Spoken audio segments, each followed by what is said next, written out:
Hello friends, welcome to Defence Matrix. तो Ukraine और Russia की वॉर में रशिया की साइड से ऑलमोस्ट सारे हथियार जो हैं उन्होंने यूज़ कर लिए हैं, पर इनके Su-57 के यूसेज की जो रिपोर्ट्स हैं वो काफ़ी लिमिटेड है।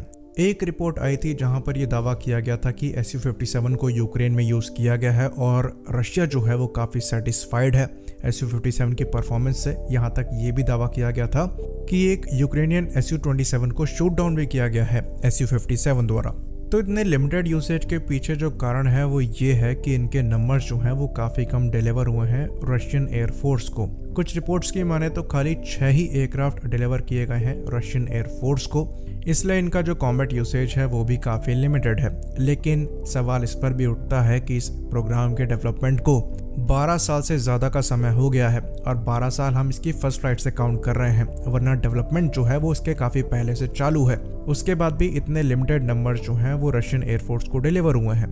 तो क्या इस प्रोग्राम को हम सक्सेस कह सकते हैं? बाकी हाल ही में एक रिपोर्ट ये आई थी कि एक अपग्रेडेड Su-57 ने भी अपनी फर्स्ट फ्लाइट जो है वो कंडक्ट करी है। तो अभी तक इसके पहले मॉडल जो हैं वो रशियन एयरफोर्स को डिलीवर नहीं हो पाए और इसके अपग्रेडेड वर्जन्स जो हैं वो टेस्ट फ्लाइट कर रहे हैं। तो पूरा मामला क्या है, इसको भी हम समझने की कोशिश करेंगे इस वीडियो में। लेकिन इससे पहले एक काफ़ी इंपॉर्टेंट मैसेज जो है वो हम देख लेते हैं। तो अनअकैडमी के बैच कोर्सेज जो हैं वो चालू हैं। अगर आप ज्वाइन करना चाहते हैं तो वीर CAPF के अंतर्गत जो CAPF का बैच कोर्स है ये अक्टूबर 20 से ही चालू है, इसको आप ज्वाइन कर सकते हैं। बाकी CDS के भी बैच कोर्सेज जो हैं वो चालू हैं अक्टूबर 13 से अल्फा CDS 2023 के नाम से। साथ में अग्निपथ सीरीज के अंतर्गत जो बैच कोर्सेज हैं ध्रुव एयरफोर्स, नेवी और इंडियन कोस्ट गार्ड के नाम से, वो भी अक्टूबर 13 से ही चालू हैं। तो अगर आप इंटरेस्टेड हैं इन सर्विसेज को ज्वाइन करने के लिए और अपनी तैयारियों को मजबूत करने के लिए, तो आप इन बैच कोर्सेज को ऑप्ट कर सकते हैं। याद रखिए, हमारा रेफरल कोड मैट्रिक्स10 यूज़ करने पर आपको सीधे 10% डिस्काउंट मिलेगा इन बैच कोर्सेज पर। तो जितने भी इंपॉर्टेंट लिंक्स हैं वो आपको डिस्क्रिप्शन में मिल जाएंगे, आप ये QR कोड भी स्कैन कर सकते हैं। तो ये लंबे बैच कोर्सेज हैं, यहाँ पर आपको आपके सब्सक्रिप्शन के अंतर्गत हर तरह की हेल्प मिल जाएगी, चाहे नोट्स हों चाहे MCQs हों। तो आप इस मौके का फ़ायदा उठाते हुए अपनी तैयारियों को मजबूत करने के लिए इन बैच कोर्सेज को ऑप्ट कर सकते हैं। याद रखिए, रेफरल कोड मैट्रिक्स10 है। तो Su-57 पर हम वापस आते हैं। जैसा कि हम डिस्कस कर रहे थे कि Su-57 को यूक्रेन और रशिया की वॉर में काफ़ी लिमिटेड यूज़ किया गया है, क्योंकि इसके काफ़ी लिमिटेड नंबर ही मौजूद हैं रशियन सर्विस में। और ये फर्स्ट फ्लाइट के 12 साल बाद की हालत है।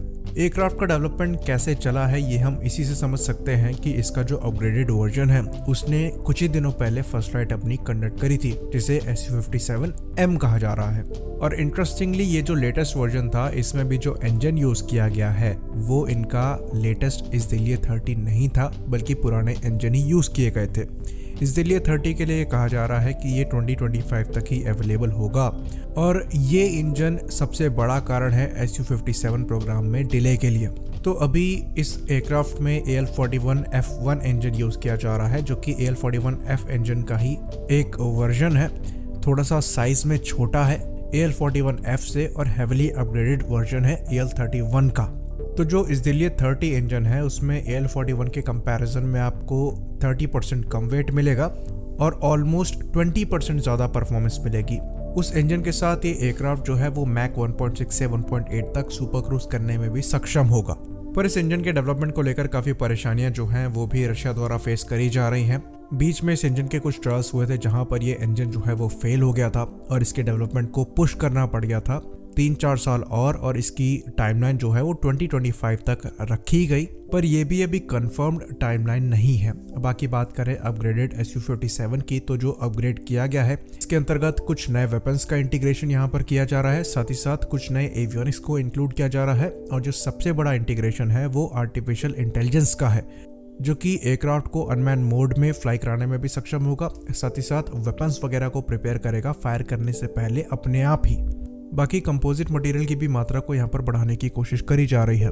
तो वेपन्स को लेकर यहाँ पर काफ़ी बड़ा चेंज जो है वो किया गया है। इंटरनल वेपन बे के हिसाब से वेपन्स जो हैं वो डेवलप किए जा रहे हैं Su-57 के लिए। साथ ही साथ नेक्स्ट जनरेशन लॉन्ग रेंज की बियॉन्ड विजुअल रेंज मिसाइल्स भी जो हैं वो यहाँ पर डेवलप करी जा रही हैं और नेक्स्ट जनरेशन की शॉर्ट रेंज मिसाइल्स भी यहाँ पर डेवलप करी जा रही हैं। तो शॉर्ट रेंज के लिए 874 M2 मिसाइल जो है वो बनाई जा रही है, जो कि नेक्स्ट जनरेशन की क्लोज कॉम्बैट मिसाइल है और इसको आप कंपेयर कर सकेंगे AIM-9X और ASRAAM जैसे मिसाइल से। बात करें बियॉन्ड विजुअल रेंज की मिसाइल की, तो R-77 मिसाइल के भी डिफरेंट वेरिएंट्स को यहाँ पर बनाया जा रहा है, जिसमें K-77M मिसाइल है जो कि एक एक्सटेंडेड रेंज वर्जन है AESA सीकर के साथ। बाकी K-77ME मिसाइल भी बनाई जा रही है जिसमें रैमजेट इंजन को लगाया जाएगा। तो इन मिसाइल के डमी के साथ एयरक्राफ्ट को देखा गया है पहले, पर इन अपग्रेडेड एयरक्राफ्ट के साथ इन मिसाइल्स को इंटीग्रेट कर दिया जाएगा। तो भले ही इसके अपग्रेडेड वेरिएंट भी जो है वो फ्लाई कर रहे हो, लेकिन जब तक इसका इंजन नहीं आ जाता है तब तक ये वो एयरक्राफ्ट नहीं बन पाएगा जो कि शुरुआत से इसे प्लान किया गया था, और उसको आने में अभी समय है। पर अच्छी बात यहाँ पर यह है कि फ्यूचर टेक्नोलॉजीज को इंटीग्रेट करते हुए जो गैप यहाँ पर बन गया है उसको ब्रिज करने की कोशिश करी जा रही है, ताकि जब एयरक्राफ्ट सर्विस में आए उस समय के हिसाब से रेलेवेंट रहे। आई होप इन्फॉर्मेशन यहाँ पर क्लियर हो। इसी बात पर हम इस वीडियो को ख़त्म करेंगे। लाइक करिए, सब्सक्राइब करिए। जय हिंद।